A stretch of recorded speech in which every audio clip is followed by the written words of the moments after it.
Marsikje po Sloveniji radarji sprožajo jezo krajanov, češ da so namenjeni le polnjenju občinskih proračunov. Tudi zato je primerov vandalizma veliko. Od razbitih ohišij do prerezanih kablov in odžaganih nosilcev. Pristojni pojasnjujejo, da je namen radarjev ohranjanje varnosti v prometu, kar pa nejevolje nekaterih očitno ne ustavi. Ana Vidic-Kostevc. V Ljubljani na voznike preži 6 stacionarnih radarjev v 26 ohišjih. Letos so bila ta poškodovana že 6-krat.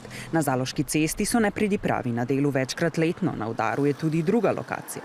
Radar v naselju Rakova Jelša je eden izmed najbolj zasovraženih v prestolnici, v preteklosti že večkrat tarča vandalov. No, danes pa stoji z ohišjem še vedno poškodovanim.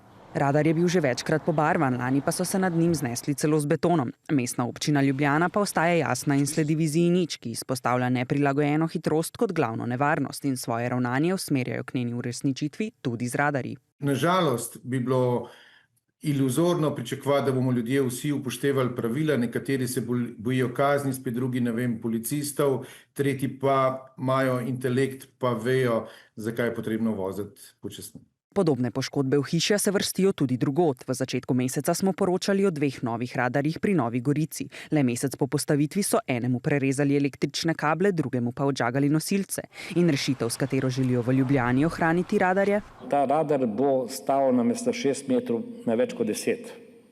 Se pravi, mora biti najmanj na Garmlet, da bo gor prišel. A danes radar na Rakovi Jelši, ki je ena izmed 3 lokacij, kjer naj bi ohišje dvignili, še ni tako visoko.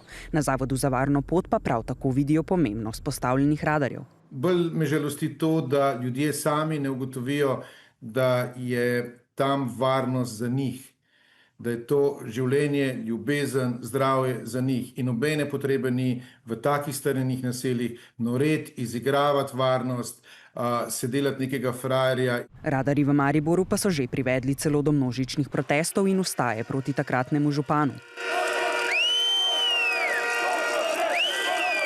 Kadar ima tisti organ, ki postavlja radar, je za seboj neko čudno miselnost, ki je bolj ekonomična kot pa varnost, potem seveda pade zaupanje in ko pade zaupanje, je sistem porušen. Tam radarji še danes vznemirjajo. Steklo enega ohišja izmed 3 postavljenih na različnih ulicah, kjer naj bi sam merilnik hitrosti občasno prestavljali, je bilo le en dan po postavitvi takole razbito.